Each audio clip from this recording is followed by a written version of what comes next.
Praise the lord, ક્રિસ્મોલ અભય તથા બહેનો, દિવ્ય અને દિવ્ય સંદેશમાં તમારું સ્વાગત છે. જૂન 25મી તારીખ. આ સંદેશ હમણાં તમારા સૌ માટે અને તમારા પરિવારજનો વિશે પ્રાર્થના કરું છું.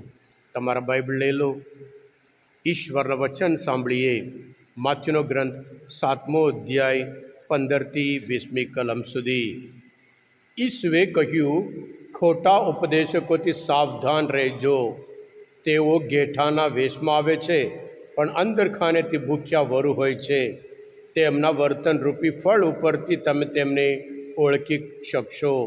થોર ઉપરથી દ્રાક્ષ અથવા આવળ ઉપરથી અંજીર ઉતરે ખરા? સારું ઝાડ સારા ફળ આપે છે, પણ ખરાબ ઝાડ ખરાબ ફળ આપે છે. સારું ઝાડ ખરાબ ફળ આપી શકતું નથી, તેમ ખરાબ ઝાડ સારા ફળ આપી શકતું નથી. જે ઝાડ સારા ફળ આપતું નથી તેને કાપીને અગ્નિમાં બાળી મૂકવામાં આવે છે. એટલે તમે તેમને તેમના વર્તનરૂપી ફળ ઉપરથી ઓળખી શકશો. આ પ્રભુની વાણી છે, તે આપણો આધાર છે. ખ્રિસ્તમાં ભયતા બહેનો, પ્રભુ ઈસુના સમયમાં ખોટા પ્રચારકો અને આ સમયમાં પણ પ્રભુ ઈસુ પોતે આપણે આગળથી અગાઉથી વોર્નિંગ આપી, ચેતવણી આપી છે. ખોટા ઉપદેશકો કે પ્રચારકોથી સાવધાન રહેજો. બાઇબલ પકડનાર બધા પ્રભુ ઈસુના સેવકો નથી, એ આપણે ઓળખવાનું છે. જેવી રીતે બજારમાં ઓરિજિનલ અને ડુપ્લિકેટ માલ, સમાજમાં સાચા અને ખોટા માણસો, અને ધર્મમાં પણ સાચા અને ખોટા ઉપદેશકો. એટલે આપણે ઓળખી કાઢવાના. અને એ લોકો આવે છે કેવી રીતે? અને તેઓ આવે છે ઘેટાના વેશમાં આવે છે, પણ અંધરકાને તો તેઓ વરુઓ હોય છે.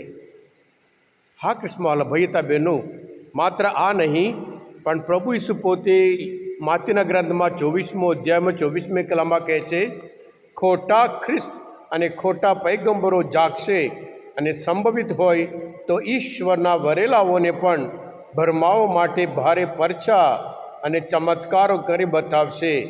જોજો, મેં તમને પહેલાંથી ચેતવ્યા છે. કોઈ ચમત્કાર કરે એનો અર્થ એ નહીં ઈશ્વરને સેવક છે. પ્રેષિતોના ચરિત્રમાં 16મો અધ્યાયમાં ત્યાં એક જે શેતાન વળગેલી છોકરી ચમત્કાર કરે છે. એટલે આ અંતિમ સમયમાં ખાસ કરીને આપણે સાવધાન રહેવાનું છે, અને એમના વર્તન જોવાનું છે, એમના પર્પસ જોવાનું છે. સંત યોહાન પોતે એમના પત્રમાં 4 અધ્યાયમાં 1લી કલમમાં કહે છે, જે પોતાને ઈશ્વરના વરદાન મળેલું છે એમ કહે છે, એમનાથી સાવધાન રહેજો એમ કરીને યોહાન એમના પત્રમાં 4 અધ્યાયમાં 1લી કલમમાં આપણને ચેતવણી આપે છે. અને એવી જ રીતે રોમના ધર્મસભ્યતા 16મો અધ્યાયમાં 17મી કલમ પૌલ આપણને ચેતવણી આપે છે. તેઓ પ્રભુ ઈસુની સેવા નથી કરતા, પણ પોતાની પેટની પૂજા કરે છે એમ કરીને બાઇબલ પકડીને લોકો આગળ આવતા હોય છે. એટલે આપણે કેવી રીતે ઓળખવાનું છે? પવિત્ર આત્માનું ફળ એમનામાં છે કે નહીં એ જોવાનું છે. એ પ્રેમ હોય, શાંતિ હોય, ધૈર્ય હોય, સૌમ્યતા હોય, અને નિડરતા હોય, અને સેલ્ફ કંટ્રોલ હોય, એ બધું હોય છે એ આપણે જોવાનું છે. એ વસ્તુ ના હોય તેઓ ખોટા પ્રચારકો છે, પૈગંબરો છે. હા કૃષ્ણ ભયતા બહેનો, અમુક લોકો એવા કે પોતાના વિશે એવી રીતે બહુ મહાન, મને એ પ્રભુનું વરદાન મળ્યું છે, પવિત્ર આત્માનું વરદાન મળ્યું છે એમ કરીને જેવી રીતે યોહાન ચેતવણી આપે છે. આ બધું આપણે અગાઉથી પ્રભુના સમયમાં અને આજ જમાનામાં પણ છે. એટલે આપણે જ્યારે બાઇબલ વાંચીએ, ઘણા બધા બાઇબલ વાંચતા નથી, માત્ર અમુક ખોટા પૈગંબરો પાછળ માની જાય છે.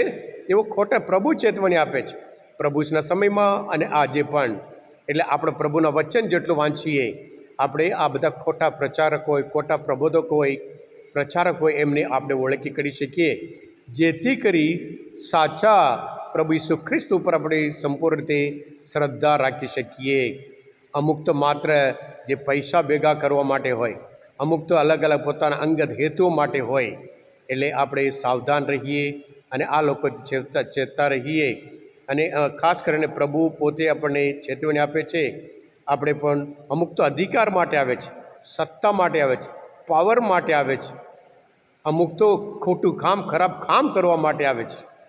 એટલે આપણે આ વખતથી સાવધાન રહીએ, પ્રભુના સંતાનો તરીકે ઈશ્વરના વચન વાંચીએ અને ઈશ્વરના વચન દ્વારા દ્રઢ વિશ્વાસ રાખીએ અને હંમેશા પ્રભુના સંતાનો તરીકે સાચા ઈશ્વર, સાચા પ્રભુના સંતાન તરીકે જીવીએ અને આપણા જીવન દ્વારા હંમેશા પ્રભુનો જ મહિમા કરીએ.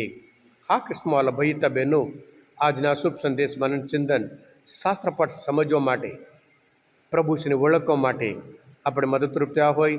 તમે પોતે દિવ્ય ધ્યાન, દિવ્ય સંદેશ સબસ્ક્રાઈબ કરજો અને બીજા માટે પણ ફોરવર્ડ કરજો, કારણ તમે બધા આશીર્વાદિત છો, અભિષિક્ત છો. પ્રભુ ઈસુ, હું તમારામાં વિશ્વાસ રાખું છું. બોલો દિવ્ય દયાનો જય. God bless you all.